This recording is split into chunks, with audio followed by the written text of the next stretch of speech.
Hey, YouTube viewers, welcome back. Hey, I've got a update for the holiday farm fire. All in all, I think like really good news from what uh, the satellites showed. I'll let all the officials do all of the talking. I don't know. I haven't really paid close enough attention because I've been more worried about some of these other areas in particular. But just giving an update here as to what happened today. Because pretty much for the entirety of the holiday farm fire, I see it as more or less just a containment issue at this point. I mean, I don't see any, really blazing hot, moving fast type of situations at all. In fact, if anything, we're seeing less and less heat signatures from certain areas all the way going out to, essentially if you see a bunch of yellows, then that means it's been more than a day since it's registered even hot enough when the satellite's been over to take a blip or to register a blip. If you see red, then that means that it happened today. Most of these are from this afternoon, about 2:30 to about 3:30, 3:12, I guess this would be here. This is our our more accurate satellite data about the location of the fire. This is up Little Fall Creek. So those of you that have been paying attention, uh, we've been getting uh, pretty detailed up here because we've got a community that has, seen. I don't know. I'll let them comment if they want to let us know how many emergency personnel they've seen rolling down their road up to try to contain this thing since probably what 5 days ago now, up in this little southeast corner, or excuse me, southwest corner of the fire. The danger has moved considerably further uh, east, as you can see. They have been containing it uh, from west to east, I guess is how I would see this maybe, and put these pieces together. But this is uh, what some might refer to as private timberland or tree farm, or just an area that has had logging activity and is planning to having logging activity and likely has some sort of forestry plan in place, regardless of how big and small they are. Okay, so and when we put on the aerial view or the view from 2 weeks ago, because that's probably our cleanest aerial view most recently, you can see that it's just like a little patchwork up there. And as you have that patchwork, and as so many folks, know and realize, and Mike Naylor, kind enough to point out that, hey, it's all downhill from here, and it's all downhill until you get down here into the community. Let me pull this. If we put the parcel data on, oh, sorry, back out just a little bit. Put the parcel data on, you can see where the community essentially starts and where the private forested timberland uh, essentially ends, right? It's pretty easy to see when we just have the parcel data on. So we know where they are, and we know that this can be dangerous because it could be coming all downhill. Yeah, Mike was nice enough to comment and to point out that, hey, I'm sure he remembers from a couple years ago and from almost 20 years ago that there's been fires up in this area. So he's wondering, hey, how are these fires going to play out?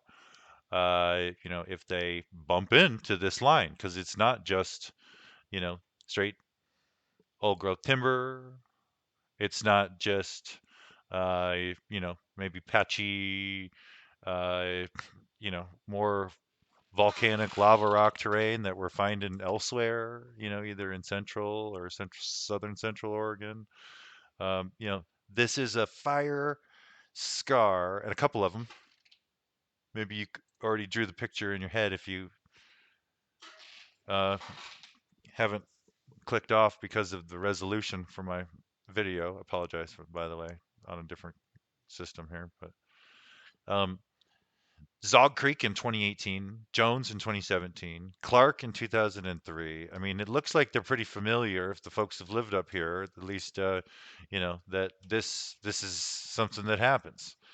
And so when it hits this, if it does, which I don't think it will at this point, and this looks pretty under control for the most part. If it does, it's just going to act differently. We don't necessarily know from the pictures. We don't necessarily know unless you're familiar with the intensity of the fire. We don't know what the weather's going to do. We can look and we can see a little bit, maybe with the contours, right? Maybe we can guess that if it's the same type of fire, that it's going to burn the same type of places, right? If it's really fast, through a really, really fast and, more or less high intensity, but right through, like this may have been, then, yep, maybe it does the same type of thing. Maybe not. Maybe the fuels are more or less consumed or it's been defueled. I think that all those different things are possibilities, and it just makes it a little bit tougher when you are trying to to contain this thing.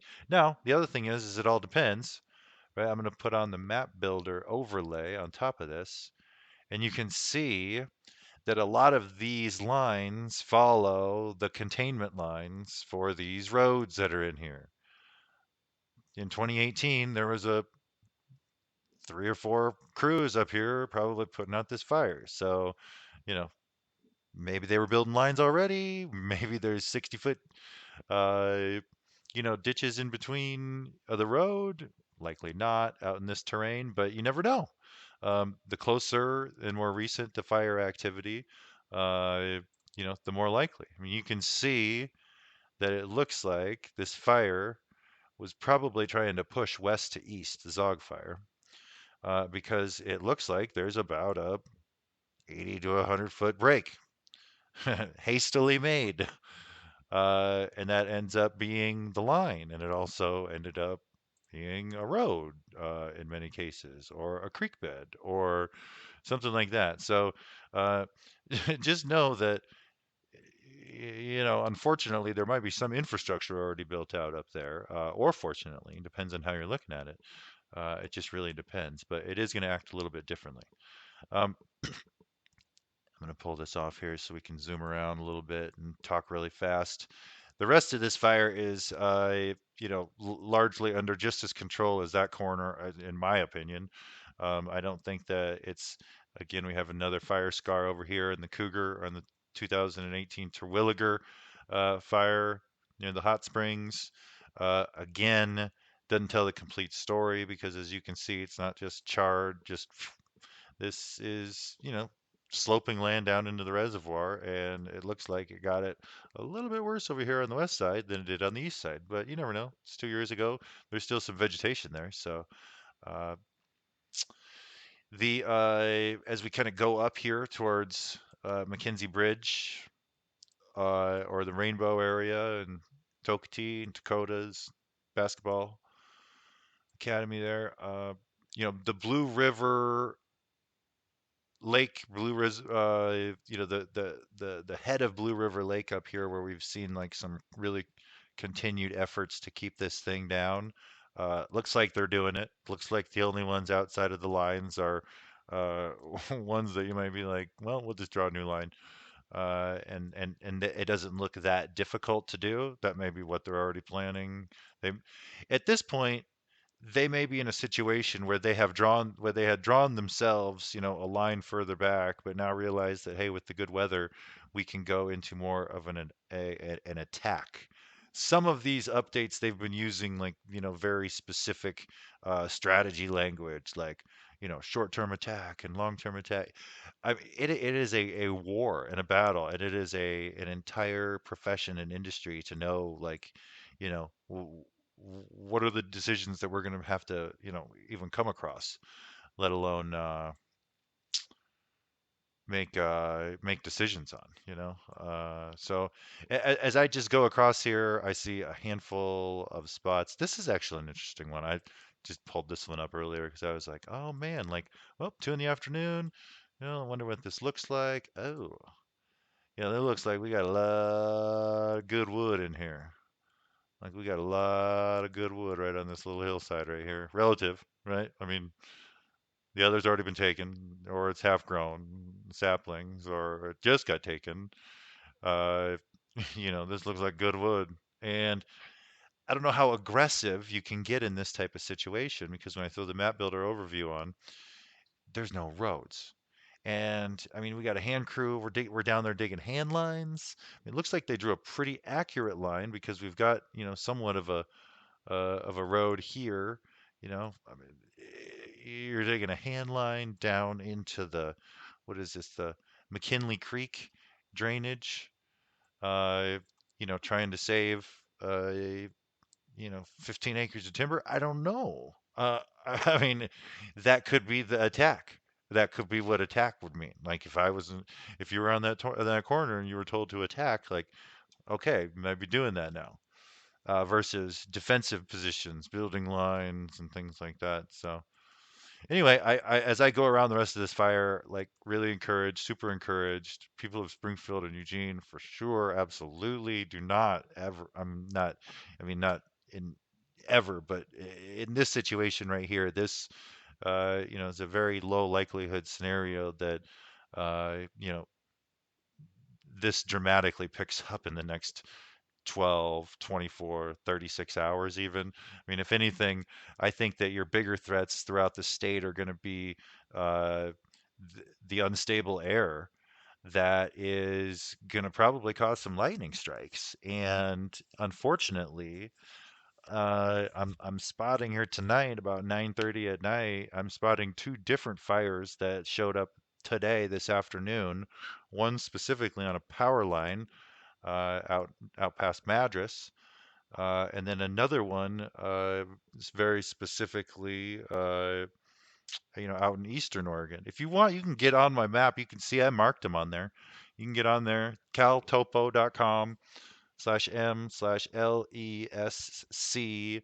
If you go to my YouTube channel, you can see it's like the first link. I think I titled it "The Map I Use."